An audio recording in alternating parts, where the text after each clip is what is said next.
ദൈവനാമത്തിന് മഹത്വം ഉണ്ടാകട്ടെ. നമ്മുടെ കർത്താവായ യേശുക്രിസ്തുവിന്റെ നാമത്തിൽ എല്ലാവർക്കും എൻ്റെ സ്നേഹവന്ദനം.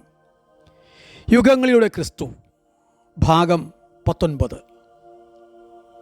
ലോകമാകുന്ന ജഡത്തെയും അതിലുള്ള ചലനത്തെയും ചിന്തിക്കുമ്പോൾ ദൈവമുണ്ടെന്ന് വ്യക്തമാകുന്നു.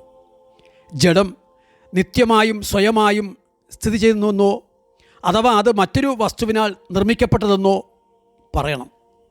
ജഡമെന്നത് ക്രിയാവിഹീനമായ ഒരു പദാർത്ഥമാണ്. അതിന് ബോധവും ആലോചനയുമില്ല. അതുകൊണ്ട് അതിന് ഏറ്റവും ശ്രേഷ്ഠ ഗുണങ്ങളായ നിത്യത്വവും സ്വയംഭൂതത്വവും ആരോപിക്കുന്നത് ബുദ്ധിപൂർവകവുമല്ല.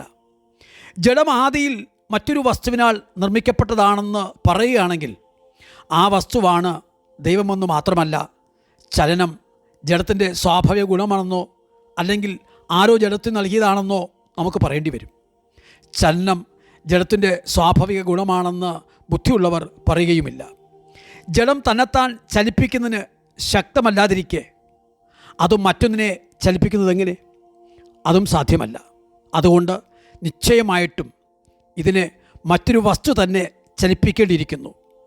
അവനാണ് അമേയമായ ബുദ്ധിവൈഭവവും സർവശക്തിയുമുള്ള ദൈവം.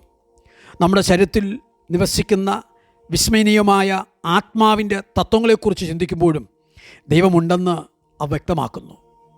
നമ്മുടെ ആത്മാവ് അനാദി വസ്തുവെന്നോ ശരീരത്തിൽ നിന്ന് ഉളാകുന്നതെന്നോ മറ്റൊരു വസ്തുവിനാൽ നിർമ്മിക്കപ്പെട്ടതെന്നോ പറയണം.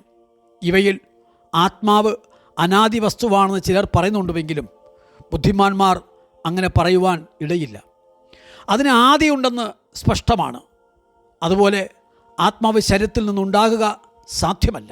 എന്തുകൊണ്ടെന്നാൽ ശരീരം ആത്മാവിനേക്കാൾ ശ്രേഷ്ഠമല്ല. തുച്ഛമായത് ശ്രേഷ്ഠമായതിനെ ജനിപ്പിക്കുന്നതെങ്ങനെ? ജീവനും ബുദ്ധിയുമില്ലാത്ത ജഡത്തിന് ജീവനും ബുദ്ധിയുമുള്ള ആത്മാവിനെ ജനിപ്പിക്കുവാൻ എങ്ങനെ കഴിയും? ആത്മാക്കൾക്ക് സർവ്വലോകത്തെയും കുറിച്ച് ചിന്തിക്കുന്നതിനും ത്രികാലഭേദങ്ങളെ പരിഗണിക്കുന്നതിനും അത്ഭുതകരമായ വേലകളെക്കുറിച്ച് ആലോചിക്കുന്നതിനും മാത്രമല്ല, ഈ ഭൂമിയെയും കടന്ന് സ്വർഗത്തിൽ പ്രവേശിച്ച് ദൈവത്തെയും നിത്യതയെയും കുറിച്ച് വിചിന്തനം ചെയ്യുന്നതിനും കൂടെ പ്രാപ്തിയുണ്ട്. അങ്ങനെയുള്ള ആത്മാക്കളെ യാതൊന്നും ചെയ്യുവാൻ കഴിവില്ലാത്ത ശരീരം എങ്ങനെ നിർമ്മിക്കും? അതുകൊണ്ട് മൂന്നാമതായി നമ്മുടെ ശരീരം ഏറ്റവും മഹത്തായ ശക്തിയാൽ ഉണ്ടാക്കപ്പെട്ടതാണെന്ന് തീരുമാനിക്കാം. ഈ ശക്തിയത്രേ ദൈവം. അതുകൊണ്ടാണ് മുൻപ് 139 സംഘത്തിനെക്കുറിച്ച് നാം വിവരിച്ചത്. തുടർന്ന് നമ്മുടെ മനസ്സിൻ്റെ സാക്ഷ്യം കൊണ്ടും ദൈവമുണ്ടെന്ന് വ്യക്തമാക്കുന്നു. അതായത് നാം ഒരു കുറ്റം ചെയ്യുവാൻ ആരംഭിക്കുമ്പോഴേ അത് ചെയ്ത ശേഷമോ നമ്മുടെ മനസ്സിൽ ഒരുമാതിരി ഭയം ഉളവാകുന്നില്ലേ? അതെ, കുറ്റം നമ്മുടെ മനസ്സിൽ ക്ഷോഭത്തെ ഉണ്ടാക്കി തന്മൂലം അന്തർവാക്കായ മനസ്സാക്ഷി നമ്മെ കുറ്റക്കാരനെന്നും ശിക്ഷാർഹനമെന്നും വിധിക്കുന്നു.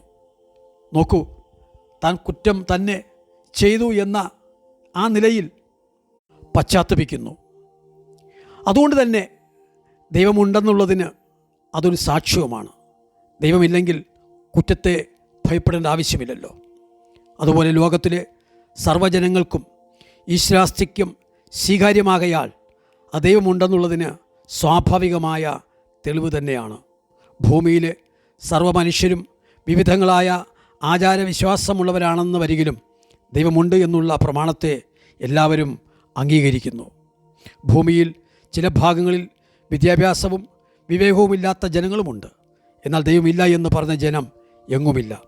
ലോകത്തിലെ ജനങ്ങളിൽ പലരും സാക്ഷാൽ ദൈവത്തെക്കുറിച്ച് അജ്ഞനാണെന്ന് വരികിലും ഒരു ദൈവമുണ്ടായിരിക്കണമെന്ന് വിചാരിച്ച് കല്ല്, മണ്ണ്, മരം മുതലായവ കൊണ്ട് രൂപങ്ങൾ നിർമ്മിച്ച് അവയെ ദൈവമാക്കി ആരാധിച്ചു വരുന്നുമുണ്ട്.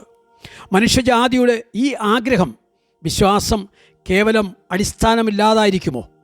അതുകൊണ്ട് ദൈവമുണ്ടെന്നുള്ളതിന് നിസ്സംശയമായ ഒരു തെളിവ് കൂടിയാണ് ഈ പറഞ്ഞ കാര്യങ്ങൾ.